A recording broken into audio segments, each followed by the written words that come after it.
کھلی اسلام کی آنکھیں ہوا سارا جہاں روشن، کھلی اسلام کی آنکھیں ہوا سارا جہاں روشن، عرب کے چاند صدقے کیا ہی کہنا تیری طلعت کا، عرب کے چاند صدقے کیا ہی کہنا تیری طلعت کا۔ الحمدللہ رب العالمین والصلاة والسلام علی سید الانبیاء والمرسلین، اما بعد فاعوذ باللہ من الشیطان الرجیم، بسم اللہ الرحمن الرحیم۔ الصلاة والسلام علیک یا رسول اللہ وعلی آلک واصحابک یا حبیب اللہ، الصلاة والسلام علیک یا نبی اللہ وعلی آلک واصحابک یا نور اللہ۔ تمام مدنی چینل کے ناظرین کو سلسلہ فیضان اسلام میں ایک مرتبہ پھر مرحبا کہتے ہیں۔ انشاءاللہ عز و جل آج بھی حسب سابق ایک بڑے ہی پیارے موضوع کو لے کر آپ کی بارگاہ میں حاضر ہوں۔ انشاءاللہ بڑے ہی پیارے سوالات ہیں اور آج کا ٹاپک جو ہے وہ بہت زیادہ مفید ہے۔ جی ہاں، وہ موضوع ہے معاشرت اور آداب معاشرت۔ درود پاک کی فضیلت سنتے ہیں پیارے آقا مدینہ والے مصطفیٰ صلی اللہ تعالی علیہ وآلہ وسلم کا فرمان عظمت نشان ہے، جس کا مفہوم کچھ یوں ہے کہ جو شخص روزانہ مجھ پر 1000 بار درود پڑھے گا مرے گا نہیں جب تک کہ جنت میں اپنی جگہ نہ دیکھ لے۔ کیا ہی پیاری فضیلت کی بات ہے، نیت کر لیجئے انشاءاللہ عز و جل ہم بھی روزانہ پیارے آقا صلی اللہ تعالی علیہ وآلہ وسلم کی ذات گرامی پر درود پاک پڑھیں گے۔ صلو علی الحبیب صلی اللہ تعالی علی محمد صلی اللہ تعالی علیہ وآلہ وسلم۔ مفتی صاحب کیسے ہیں آپ؟ خیریت سے ہیں؟ الحمدللہ۔ آج کا موضوع واقعی بڑا ہی اہم ہے، اور ایک سلسلے کے دوران جب اس طرح کی ایک کال آئی تھی تو اس وقت ہم ناظرین کو کہا تھا کہ انشاءاللہ اس موضوع پر موقع رہا تو ہم ایک مرتبہ مکمل سلسلہ کریں گے، بلکہ جب آپ سے گفتگو ہوئی تو اس میں ایک پوری سیریز جو ہے وہ ہمارے ذہن کے اندر ہے۔ تو آج جو ہے بنیادی طور پر معاشرت وغیرہ کے حوالے سے ہم بات کریں گے۔ مفتی صاحب، آیت قرآنی ہے، بڑی ہی معروف آیت کریمہ ہے، یا ایھا الذین آمنوا ادخلوا فی السلم کافہ۔ اس آیت کریمہ کا کیا مطلب ہے اور اس میں کیا کیا چیزیں شامل سمجھی جاتی ہیں؟ بسم اللہ الرحمن الرحیم۔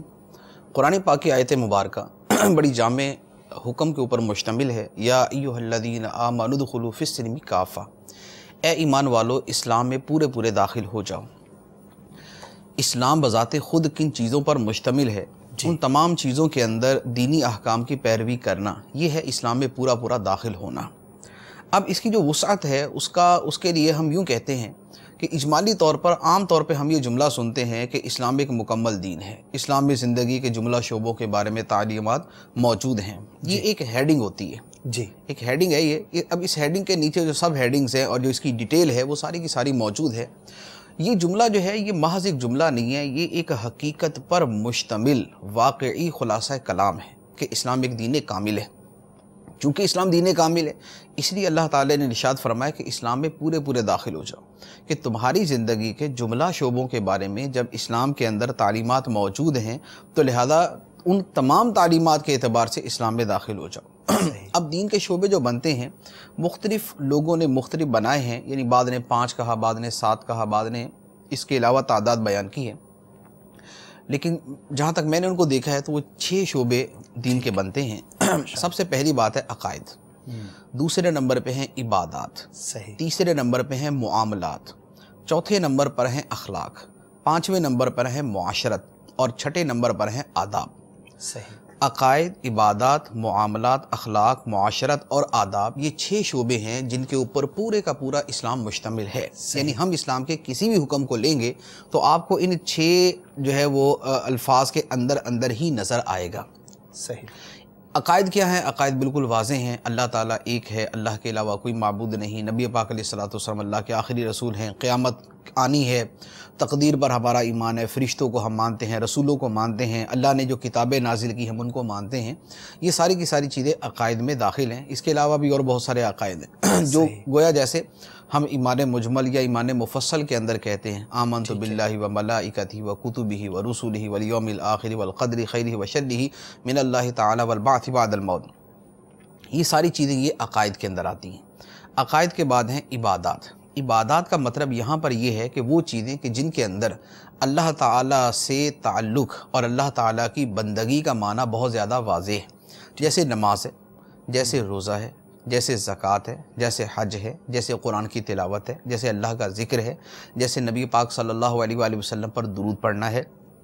یہ ساری کی ساری چیزیں یہ باقاعدہ عبادات کے اندر داخل ہیں. عقائد کے بعد عبادات ہیں. اس کے بعد ہیں معاملات.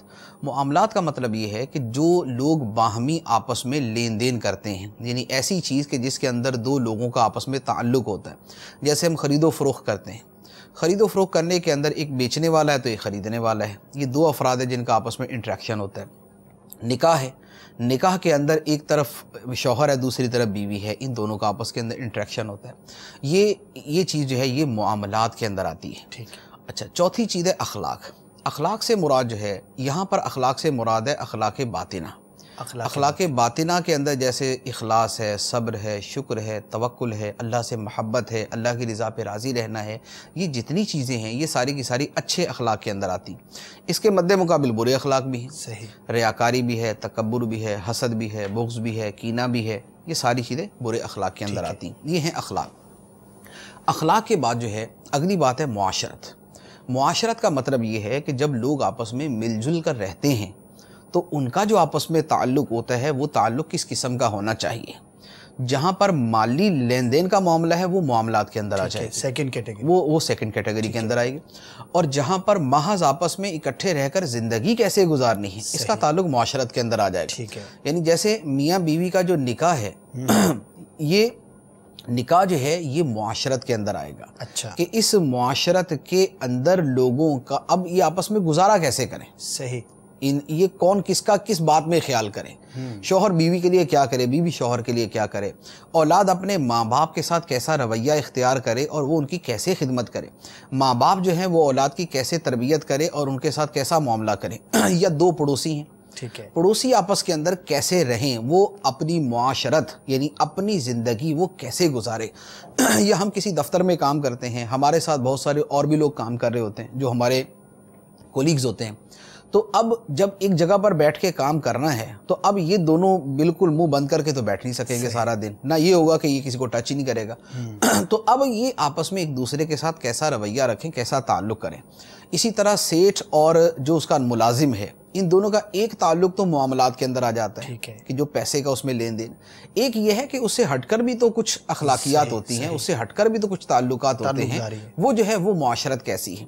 اچھا، اسی طرح یہ جو جیسے ہم روڈ پہ نکلتے ہیں، اب روڈ کے اوپر ہم بھی گاڑی چلا رہے، دوسرے بھی گاڑی چلا رہے ہیں، تو وہاں نہ ہمارے معاملات کوئی طے پا رہے ہوتے ہیں. صحیح. نہ ہمارے وہ عقیدے کا معاملہ ہے، نہ ہم لوگ عبادت کر رہے ہیں. وہاں کیا، وہاں معاشرت ہے کہ بھائی آپ نے کیسے گاڑی چلانی ہے اور آپ نے دوسروں کا کیسے خیال کرنا ہے، اور دوسرے نے کیسے گاڑی چلانی اور اس نے آپ کا کیسے خیال کرنا ہے. یہ ساری کی ساری چیزیں معاشرت میں آتی ہیں. اس کے بعد چھٹے نمبر پہ آداب. آداب کیا ہیں؟ آداب وہ ہیں کہ جو آدمی اپنی ذاتی زندگی کے اندر اپنی پرسنل لائف میں اپنی ذات سے متعلق جو امور سر انجام دیتا ہے. جیسے مثال کے طور پہ میں تنہائی کے اندر بیٹھا ہوا کھانا کھا رہا ہوں. صحیح. اب میں کھانا کھا رہا ہوں تو میرے کھانے کا طریقہ کیسا ہونا چاہیے. مجھے کھڑے ہو کے کھانا ہے یا مجھے بیٹھ کے کھانا ہے. مجھے کھانے سے پہلے جو ہے اللہ کا نام لینا ہے یا مجھے ایسے ہی شروع کرنا ہے. مجھے کھانا کھانے کے بعد اللہ کا شکر ادا کرنا یا بس جناب ڈکار مارا اور نکل گئے. مجھے اٹھنے بیٹھنے کے اندر کیا طریقہ اختیار کرنا چاہیے. مجھے سونے کے اندر کون سا انداز اختیار کرنا چاہیے. یہ اب جو ہماری زندگی سے متعلقہ معاملات ہو جاتے ہیں. مجھے اپنے کپڑوں کو صاف رکھنا ہے یا نہیں رکھنا. ٹھیک ہے. مجھے اپنا امامہ، اپنا بدن، اپنا لباس یہ کیسا رکھنا ہے. مجھے اپنے گھر کو صاف ستھرا رکھنا ہے یا نہیں رکھنا. یہ جو چیزیں ہیں یہ آداب کے اندر آ جاتی ہیں. یعنی یہ آداب زندگی ہے. تو گویا 6 چیزیں ہیں دین کی. عقائد ہیں، عبادات ہیں، معاملات ہیں، اخلاق ہیں، معاشرت ہے اور آداب ہے. یہ وہ 6 چیزیں ہیں جن پر پورے کا پورا دین مشتمل. ٹھیک ہے. جن پر پورا دین مشتمل ہوگا. جب یہ ہے ہمارا پورا دین، اب اللہ تعالیٰ کے اس فرمان کو سنیں. یا ایھا الذین آمنوا ادخلوا فی السلم کافہ. اے ایمان والو اسلام میں پورے داخل ہو جاؤ. پورے اسلام کے اندر داخل ہو. تم بھی پورے داخل ہو اور اسلام بھی پورے کا پورا ہی تم نے اپنی زندگی کے اندر لیا ہوا ہو. یہ نہیں ہے کہ آپ عقائد کے معاملے کے اندر تو اسلامی طریقہ کار اختیار کریں لیکن نمازوں سے دور ہے، اچھے اخلاق سے دور ہے، حسن معاشرت سے دور ہے، کاروبار کے حلال حرام کی پرواہ نہیں ہے، صفائی کا آپ کو عطا پتہ کوئی نہیں ہے، کھانے پینے کی تمیز آپ کو نہیں ہے، یہ جو چیزیں ہیں یہ نہیں۔ اسلام کہتا ہے تمہارا عقیدہ بھی درست ہو، تمہاری عبادتیں پوری بھی ہوں، درست بھی ہوں، تمہارا لوگوں کے ساتھ جو لین دین کا تعلق ہے وہ بھی اللہ رسول کے احکام کے اوپر مشتمل ہو اور اچھے انداز کے اندر ہو، تمہارے جو اخلاق ہیں وہ بھی اچھے ہوں، تمہارا جو لوگوں کے ساتھ زندگی گزارنا ہے وہ بھی خوبصورت ہو، اور تمہارے جو اپنے پرسنل لائف کے جو معاملات ہیں، جو آپ کی نجی زندگی ہے یا جو آپ کے محض ذاتی معاملات ہیں، ان کے اندر بھی ایک حسن نظر آئے، ایک تمیز نظر آئے، ایک تہذیب نظر آئے، ایک شائستگی نظر آئے، ایک اچھا پن ان کے اندر نظر آنا چاہیے۔ تو اب اس پورے اسلام میں داخل ہونے کا اللہ تعالیٰ نے حکم دیا ہے، تو لہٰذا اب اس تناظر کے اندر جب آپ اس آیت کو دیکھیں گے کہ اللہ تعالیٰ نے فرمایا اسلام میں پورے داخل ہو جاؤ، تو اس کے اندر کیا کیا چیزیں داخل ہو جاتی ہیں؟ سبحان اللہ، سبحان اللہ، بڑی ہی خوبصورت تعلیمات ہے ہمارے اسلام کی۔ مفتی صاحب، یہ تو تھا اس آیت کے تناظر میں یہ چیزیں اس کے اندر شامل ہیں اور اسلام میں پورا داخل ہونے کا مفہوم یہ ہے۔ کچھ آگے بڑھتے ہیں، معاشرت اور آداب کیا ہیں اور دینی اعتبار سے اس کی کیا اہمیت ہے؟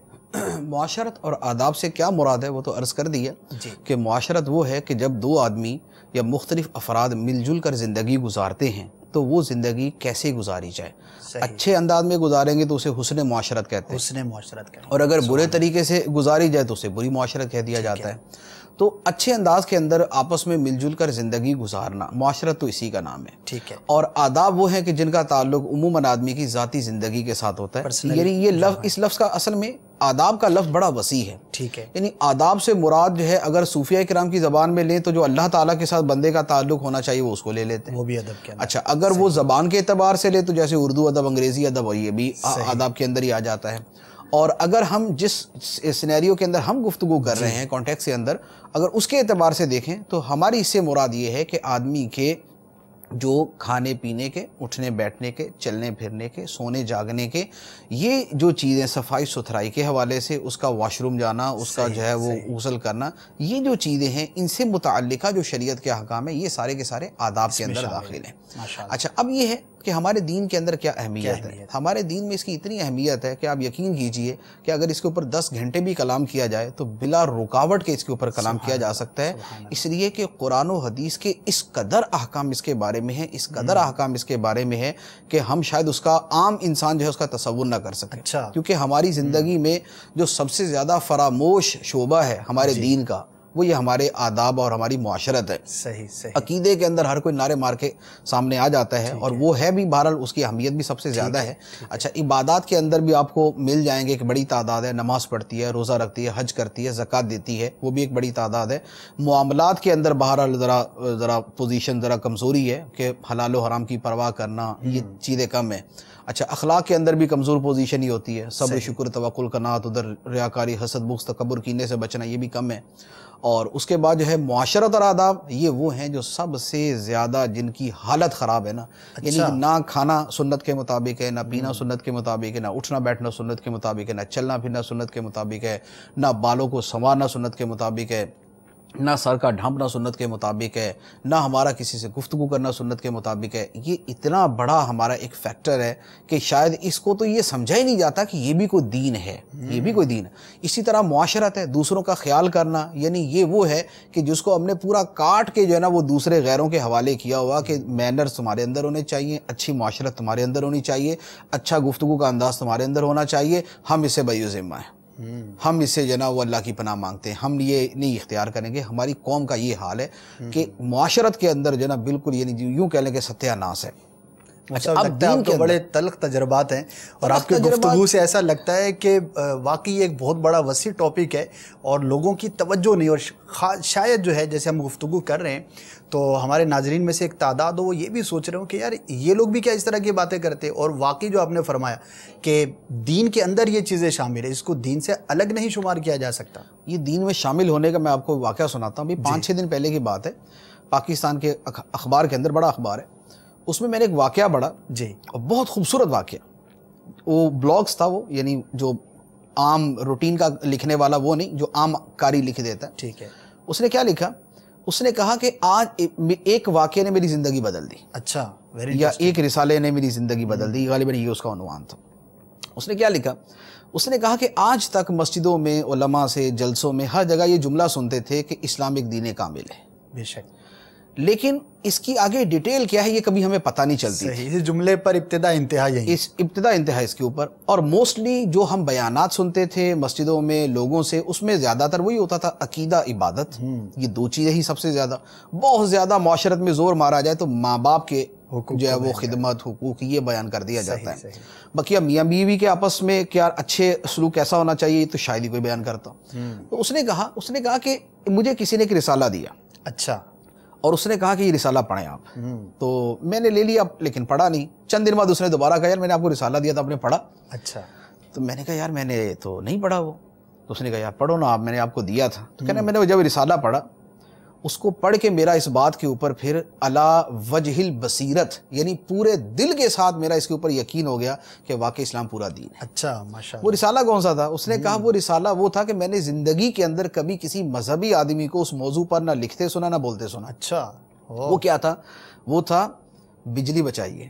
اچھا، بجلی بچانے کے بارے میں جو امیر اہل سنت کا رسالہ ہے، وہ اس نے نام نہیں لکھا تھا لیکن میں سمجھ گیا کہ یہ اسی موضوع کے بارے میں۔ اس نے کہا کہ میں نے زندگی میں پہلی مرتبہ یہ میں نے چیز پڑھی کہ مولانا لوگ بھی یہ بات کرتے ہیں، مذہبی لوگ، مولانا لوگ، دیندار لوگ جو ہیں، جو عقیدے اور عبادت کے اوپر ہی سب سے زیادہ بیان کرتے ہیں، وہ لوگوں کی اس بارے میں بھی رہنمائی کرتے ہیں، اور وہ یہ بتاتے ہیں کہ ہمارا دین ہمیں اس کے بارے میں بھی سمجھاتا ہے۔ ہمارا دین ہمیں کہتا ہے ولا تسرفوا، اسراف نہ کرو۔ ہمارا دین یہ کہتا ہے ولا تبذر تبذیرا، فضول خرچی نہ کرو۔ ہمارے ملک کا تو ویسے ہی جیسے حال ہے بجلی کے حوالے سے آپ کو پتہ ہے، تو اب اس سینیریو کے اندر جو اس کو پڑھے گا وہ تو کہے گا یار یہ کتنے اچھے لوگ ہیں جو ہماری قوم کو بولتے ہیں یار پانی ضائع نہ کرو، پانی کو فضول خرچ نہ کرو، بجلی کا فضول استعمال نہ کرو، اپنے گھر کے اندر جس کمرے میں نہیں بیٹھے اس کی لائٹ بند کر دیا کرو، ایک پہ گزارا ہے تو 2 لائٹیں نہ چلاؤ، اگر جو ہے وہ اے سی کے بغیر گزارا تو اے سی نہ چلاؤ، اپنا فریج جو ہے وہ اتنے اس کے اوپر جو ہے نا وہ پاور کے اوپر چلاؤ، اپنی استری جو ہے اس کے اوپر چلاؤ۔ یعنی چونکہ اس رسالے کے اندر یہ ساری چیزوں کا بیان ہے، آلات کون سے کیسے استعمال کیے جائیں۔ تو اب اس نے وہ پڑھا نا، اس نے کہا کہ یار اس پر میرا اب پوری طرح پھر میرا ایک دل اس کے اوپر مطمئن ہو گیا کہ واقعی ہمارا دین کامل ہے جو زندگی کے ہر شعبے کے بارے میں ہمیں سمجھاتا ہے۔ سبحان اللہ، کیا بات ہے۔ تو یہ ہے کہ ہمارا یہ جو ہے نا جو آپ کہہ رہے تھے تقسیم کاری جو لوگوں کے ذہن کے اندر، یعنی لوگ کہتے ہیں کہ یار کیا یہ بھی چیزیں ہمارے دین کے اندر ہے؟ تو واللہ باللہ تعالیٰ یہ چیزیں ہمارے دین کے اندر ہیں۔ یعنی بجلی کی فضول خرچی جو ہے، کیا قرآن پاک کی جو آیت ہے وَلَا تُبَذِّرْ تَبْذِيرًا، فضول نہ اڑاؤ، فضول نہ اڑاؤ، ان المبذرین کانوا اخوان الشیاطین، بے شک فضول اڑانے والے شیطان کے بھائی ہیں۔ صحیح۔ تو اب فضول اڑانا کسی بھی چیز کے اندر، ٹھیک ہے، جب کوئی منفعت نہیں ہے، جب کوئی مصلحت نہیں ہے، جب کوئی زینت مقصود نہیں ہے، اس وقت بلا وجہ کمرے کی لائٹیں جلا کے رکھنا یہ بالکل واقعی اس میں اسراف و تبذیر کے اندر آ جاتا ہے۔ صحیح، کوئی مقصد صحیح ہے تو پھر اس کی اجازت ہے، لیکن اس کے اندر بھی آدمی تھوڑا سا اگر وہ کرنا چاہے تو اتنا وہ مسئلہ نہیں ہے۔ یعنی اس میں اگر 4 لائٹیں چلا کے اس کی 2 سے گزارا ہو رہا ہے لیکن ہم 4 بھی چلا لیتے ہیں، لیکن اگر 2 چلا لیں تو میرے خیال میں اس سے بھی ایسا نہیں ہے کوئی بہت بڑا حرج واقع ہو جائے۔ تو اب یہ کوئی دوسروں کی خیر خواہی کی نیت سے یہ کر لے تو کوئی مسئلہ نہیں ہے۔ اگر میرے پاس اتنے پیسے ہیں کہ میں مہینے کا 1 لاکھ روپے کا بھی بجلی کا بل ادا کر سکتا ہوں، اگر میرے پاس ہیں، لیکن اس کے باوجود اگر میں یہ سوچوں کہ یار میں تو 1 لاکھ روپے کی بجلی استعمال کر لوں گا، لیکن ہمارے ملک میں تو بجلی پہلے ہی کم ہے، میرے اس خرچ کرنے کی وجہ سے مجھے کوئی فرق نہیں پڑے گا، لیکن دوسرے میرے جیسے اس طرح کے 500 بندے اور مل جائیں گے جو اتنی بجلی خرچ کریں گے تو غریب آدمی کی لوڈ شیڈنگ جو ہے وہ 6 گھنٹے سے 12 گھنٹے پہ پہنچی ہوگی۔ تو لہٰذا میں ان کا خیال کرتے ہوئے کم بجلی استعمال کروں تاکہ ان کو فائدہ ہو۔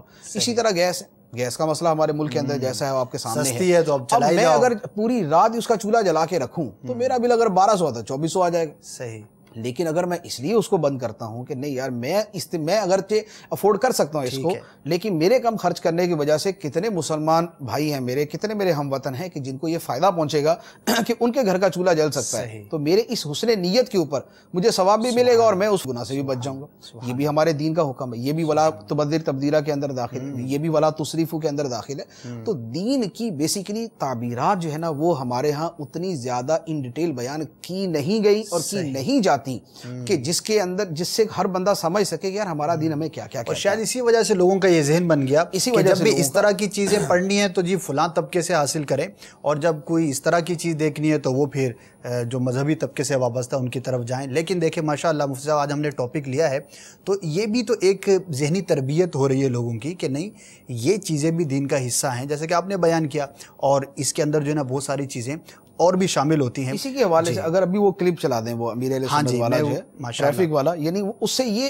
ایک کم از کم ہماری یہ گفتگو چلی نا کہ مذہبی لوگ کس معاملے کے اندر تربیت کرتے ہیں، دیندار علماء اہل علم مشائخ جو دین دنیا کو سمجھنے والے وہ کس کس چیز میں تربیت کرتے ہیں، تو اس کا اندازہ ہو جائے گا کہ کیا کیا چیزیں۔ جی یہ ایک کلپ ہے، مدنی گلدستہ ہے، اور یہ مدنی چینل پر ہونے والے مدنی مذاکرے کا مدنی گلدستہ ہے شیخ طریقت امیر اہل سنت دامت برکاتہم العالیہ، جس میں لوگوں کے سوالات کے جوابات ارشاد فرماتے ہیں۔ آئیے دیکھتے ہیں۔ السلام علیکم۔ وعلیکم السلام ورحمۃ اللہ وبرکاتہ۔ میرا سوال یہ ہے کہ دیندار حضرات جو ہے وہ دنیاوی مسائل پہ بات کیوں نہیں کرتے؟ مثال کے طور پہ ٹریفک کے مسائل ہیں، اس کے متعلق کوئی بیان کریں، اس کے متعلق کچھ باتیں بتائیں لوگوں کو تاکہ لوگوں کا اویئرنیس آئے، اور ٹریفک کے جو قوانین ہیں اس کو توڑتے ہیں بڑی خوشی سے اور اس کو مطلب ہے کوئی برا نہیں سمجھتے، تو اس کے متعلق کچھ بیان فرمائیں کہ سگنل توڑنا، زیبرا کراسنگ پہ گاڑیاں نہ روکنا، بلا وجہ ہارن بجانا، اوور ٹیکنگ کرنا، بہت سارے مسائل ہیں ٹریفک کے جس کی وجہ سے حادثات بہت زیادہ ہوتے ہیں، اور یہ حادثات سبھی کے ہوتے ہیں، اس میں مذہب اور رنگ نسل کا فرق نہیں ہے، تو اس کے متعلق کچھ بیان فرمائیں۔ السلام علیکم۔ وعلیکم السلام ورحمۃ اللہ وبرکاتہ۔ ٹریفک کے تعلق سے جتنا میں بولتا ہوں شاید ہی کوئی بولتا ہوں، اور دنیا کے ہر ٹریفک کے اس قانون کو میں اپریشیٹ کرتا ہوں کہ جو اسلام سے نہیں ٹکراتا۔ دنیا کا ہر وہ کام جو رضا الہی کے لیے کیا جائے اور ہو بھی اس قابل کہ وہ رضا الہی کے لیے کیا جا سکے، تو وہ اب دنیا کا نہ رہا، وہ عبادت بن گیا۔ تو اس وقت ٹریفک کے تعلق سے میرا بولنا بھی عبادت ہے۔ خیر الناس ہے من ینفع الناس، لوگوں میں بہتر وہ جو لوگوں کو نفع پہنچائے، تو ٹریفک قوانین کے تعلق سے میرا یہ بولنا بھی لوگوں کو نفع پہنچانے والی بات ہے۔ ایسے قانون توڑنا جس میں گرفت ہوتی ہے تو وہ اپنے آپ کو ذلت پر پیش کرنا ہے، اور ہاتھوں کر کے اپنے آپ کو ذلت پر پیش کرنا بھی ناجائز ہے۔ تو جو قانون شریعت سے نہیں ٹکراتے اور ان میں یہ امکان ہے کہ پکڑے جائیں گے اور ذلت پر پیش ہوں گے، یا جھوٹ بولنا پڑے گا، یا رشوت دینی پڑے گی، اس طرح کے خطرات مول لینے پڑیں گے، تو یہ جائز نہیں ہے۔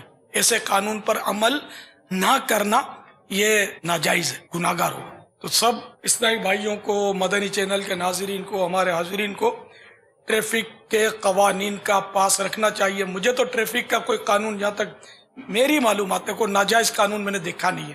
روڈوں پر جو ہوتے قوانین میری بہت سمجھ میں آتے، کوئی ناجائز قانون ہو تو مجھے پتہ نہیں ہے۔ اگر مالی جرمانہ ہوتا ہو تو یہ ناجائز ہے۔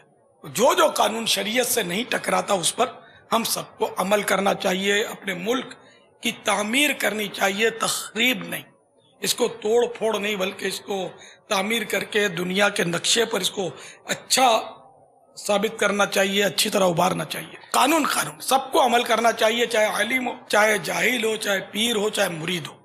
میرا اپنا اندیا یہ ہے کہ سب کے لیے الگ الگ قانون بنائے نہیں جا سکتے، نہ بنائے جاتے۔ جس ملک میں جہاں بھی دنیا میں رہتے ہیں، اور جو قانون آپ کے ملک کا اسلام سے، شریعت سے نہیں ٹکراتا، اس پر عمل کیجئے۔ واللہ تعالی اعلم ورسولہ اعلم عز وجل وصلی اللہ تعالی علیہ وآلہ وسلم۔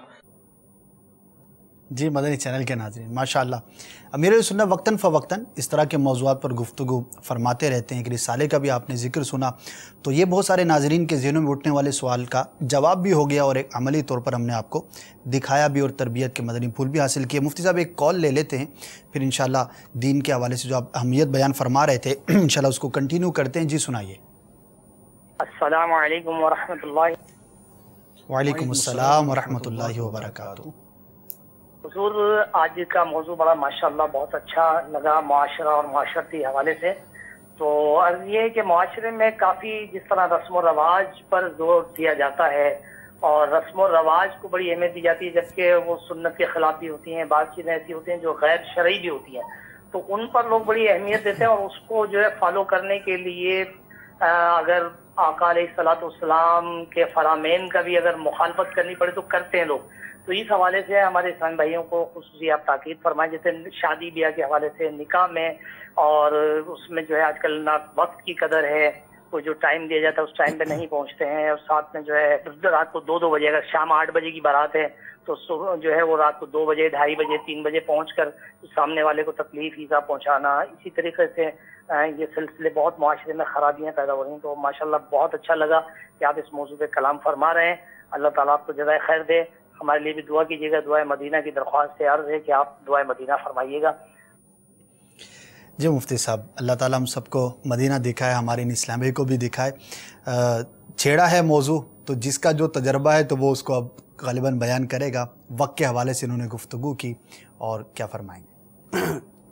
دیکھیں، رسم و رواج کی بات کی ہے. رسم و رواج کا ایک پہلو تو یہ ہے کہ بذات خود وہ رسم کیسی ہے، اس رسم کا حکم کیا ہے. جیسے مہندی کرتے ہیں، مایوں بٹھاتے ہیں، ان رسومات کا کیا احکام ہے، تو یہ ایک جدا پورا موضوع ہے، اس کے اوپر ہمارا کلام نہیں ہے. ہاں یہ ہے کہ انہی رسومات کے ساتھ جڑی ہوئی جو معاشرت کی چیزیں ہیں ان کے بارے میں کیا شریعت کے احکام ہے.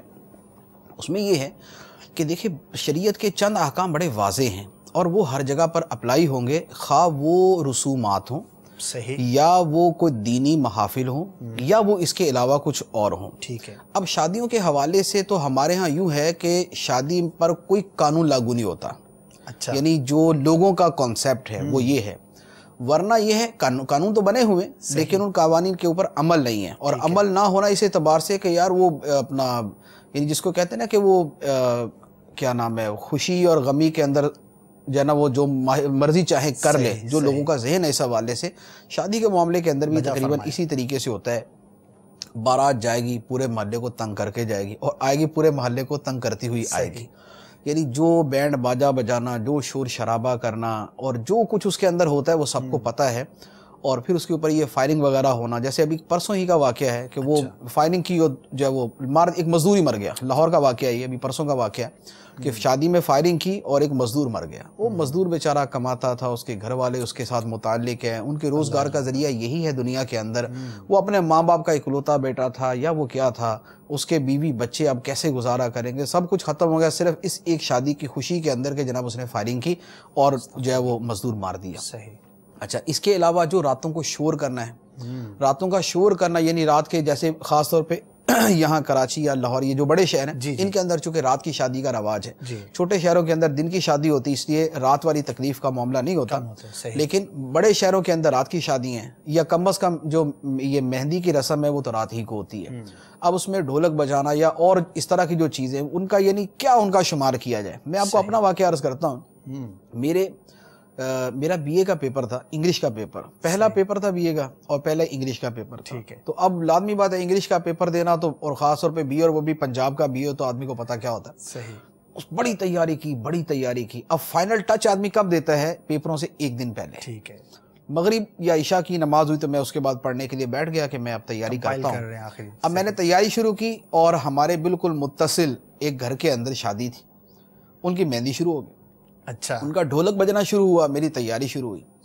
میں رات تقریباً 3 بجے تک کبھی کانوں میں انگلیاں دوں تو کبھی میں کانوں پہ ہاتھ رکھوں، کبھی کچھ کروں کہ یار میں اس کو تیار کر کے اس کو میں یاد کر لوں، کل میرا پیپر ہے. لیکن پوری رات جو ہے نہ تو شادی والوں نے سونے دیا، نہ میں پراپر تیاری کر سکا، نہ میں نیند کر سکا، کہ نیند بھی نہیں آئے کہ چلو میں اب سو جاتا ہوں، صبح سیکنڈ ٹائم میرا پیپر تھا تو میں صبح جو ہے وہ پڑھ لوں گا. کچھ بھی نہیں کر سکا. نتیجہ یہ ہوا کہ رات 3 بجے سویا، فجر کی نماز پڑھ کے دوبارہ سونا پڑا. اچھا، اب وہ ٹینشن میں نیند بھی نہ آئے کہ یار پیپر ہے، تیاری کرنی ہے، تو تیاری کرنے بیٹھ گئے. اب جب کمرہ امتحان پہ پہنچے دوپہر کے 2 بجے، 2 سے 5 پیپر. جب 2 بجے پہنچے، رات بھی جاگیا، دن بھی جاگا ہوا. اوپر سے اتنا زیادہ برڈن، ذہنی کوفت. نتیجہ یہ تھا کہ یعنی پیپر کے اندر جو ہے نا وہ سمجھ تو آ رہا تھا کہ یہ کیا سوال لکھا ہوا ہے، جواب کیا ہے، تو یہ میرے خیال پیپر بنانے والا جانے. یعنی اس طرح کی کیفیت ہے. لیکن جیسے تیسے بھی 12 پیپر دیا، وہ اللہ کا شکر ہے کامیاب ہو گئے اس کے اندر.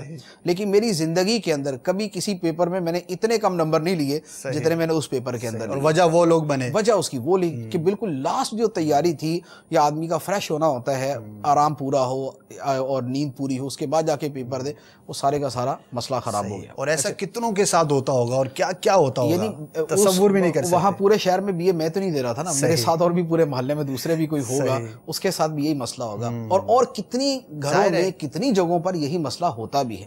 اچھا، اس کے ساتھ اسی طرح دوسری مرتبہ مجھے یو کے جانا تھا، تو یو کے ایمبیسی میں میرا انٹرویو تھا۔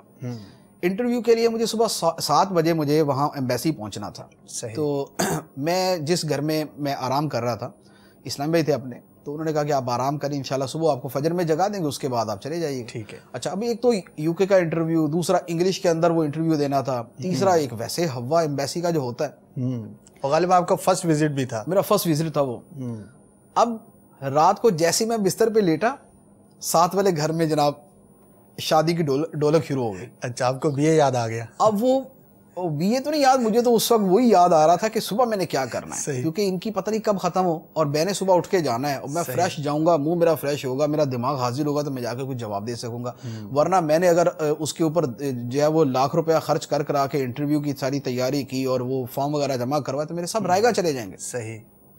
تو اب وہ بجنا شروع ہوئی، تو اس کے بعد میں پریشان، میں نے وہ گھر والوں سے کہا، میں نے کہا بھائی خدا کا واسطہ میرا کوئی انتظام کرے یار، میں یا تو مجھے یہاں سے کسی اور جگہ موو کر دیں، یا پھر کوئی کمرہ اس طرح کا دیں مجھے کہ بالکل بند ہو، یا ان کا بند کرائیں۔ انہوں نے کہا یار ہمارے ایسا ہوتا نہیں ہے کبھی، یعنی یہ ہماری بھی زندگی میں پہلی مرتبہ ہے، لیکن اب یہ کہ ہو رہا ہے تو ہم کیا کر سکتے ہیں۔ تو پھر میں دوسرے کمرے میں گیا، ایک تکیہ اپنی ادھر کان پہ رکھا، ایک ادھر نیچے رکھا، یوں جیسے نیند آئی سو آئی، تو اس کے بعد پھر اٹھ کے گیا اور جا کے دیا۔ اب یہ ہے کہ نیند آ گئی، اگر نہ آتی تو میں بالکل پوری رات اسی ڈسٹربنس کے اندر گزارتا، صبح جا کے یہ انٹرویو دینا جو ہے، یعنی مجھے نہیں امید تھی کہ وہ انٹرویو کے اندر کامیاب ہو سکتے، لیکن کامیاب ہو گئے۔ یعنی اتنا جاگنے کے بعد تو آدمی کو اردو کے اندر بولنا مشکل ہو جاتا ہے، انگلش کے اندر بولنا تو اور زیادہ مشکل۔ تو یہ یعنی وہ ایک شادی تھی وہ بھی۔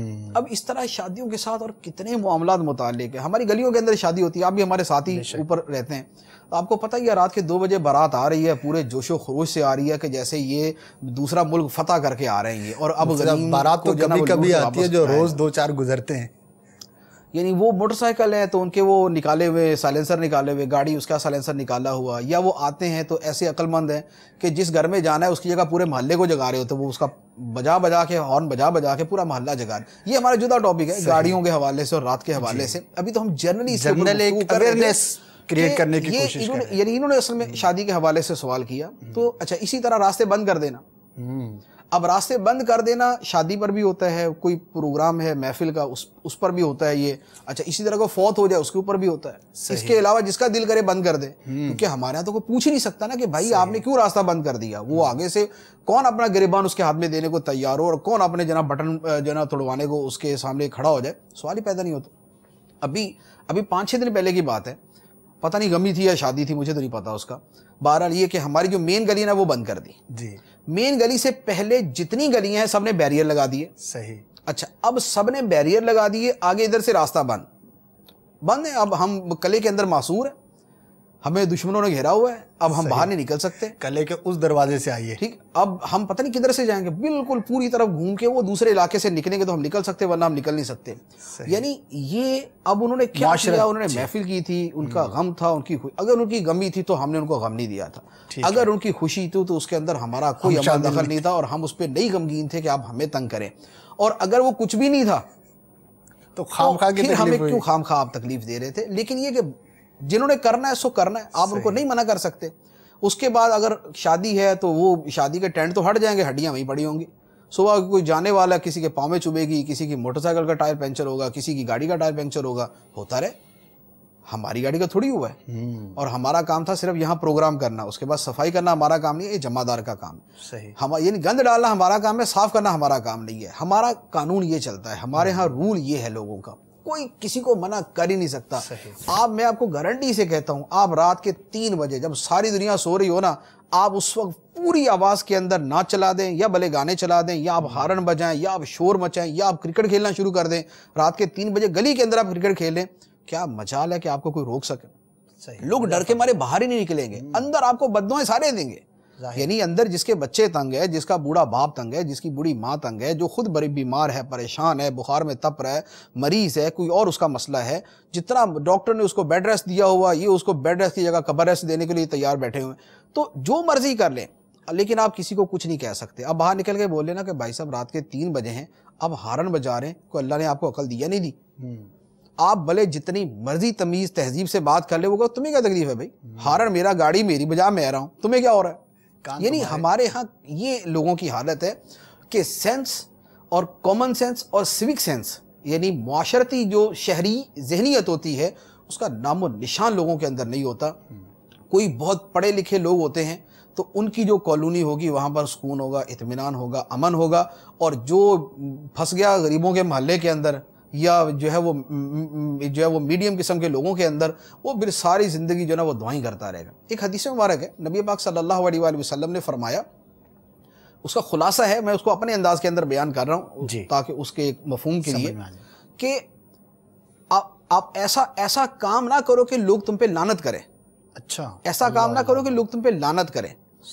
اچھا, اب وہ کس معنی کے اندر فرمایا گیا؟ وہ فرمایا گیا کہ کوئی پچھلے زمانے میں لوگ مسافر ہوتے تھے نا, تو دوپہر کے وقت کسی درخت کے نیچے اپنا گھوڑا روکا, وہاں ٹھہر گئے, اس کے بعد تھوڑی سی دھوپ وغیرہ ختم, تو پھر اس کے بعد آگے نکل گئے. ٹھیک ہے, تو کیا ہوتا تھا کہ جیسے گھوڑا کھڑا کیا تو وہیں جو ہے نا پیشاب بھی کر دیا درخت کے نیچے.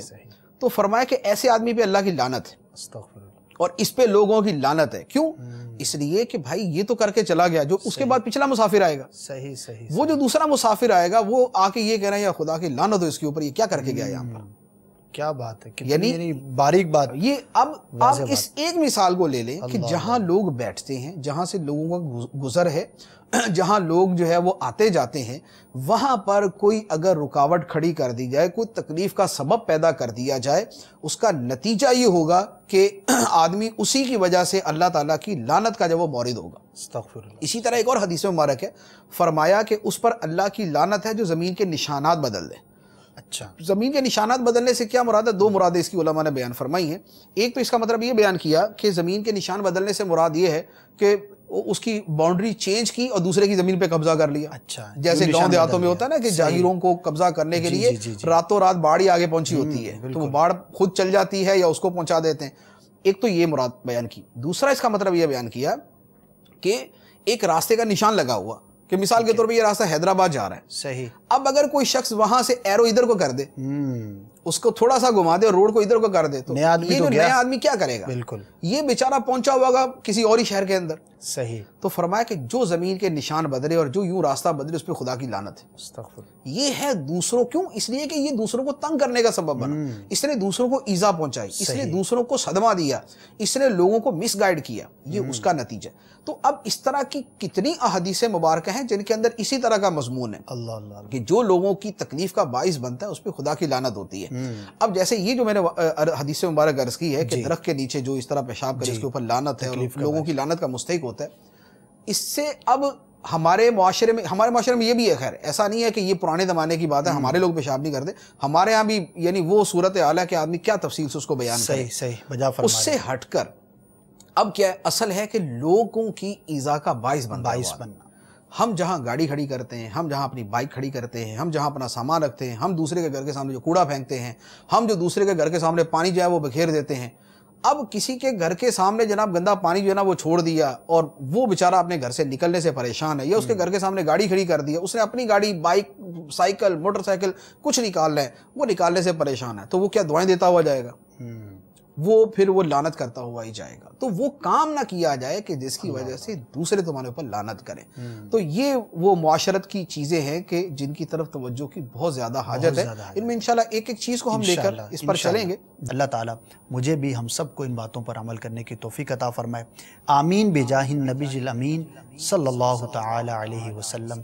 صلو علی الحبیب صلی اللہ تعالی علی محمد صلی اللہ تعالی علیہ وسلم. کھلی اسلام کی آنکھیں ہوا سارا جہاں روشن, کھلی اسلام کی آنکھیں ہوا سارا جہاں روشن.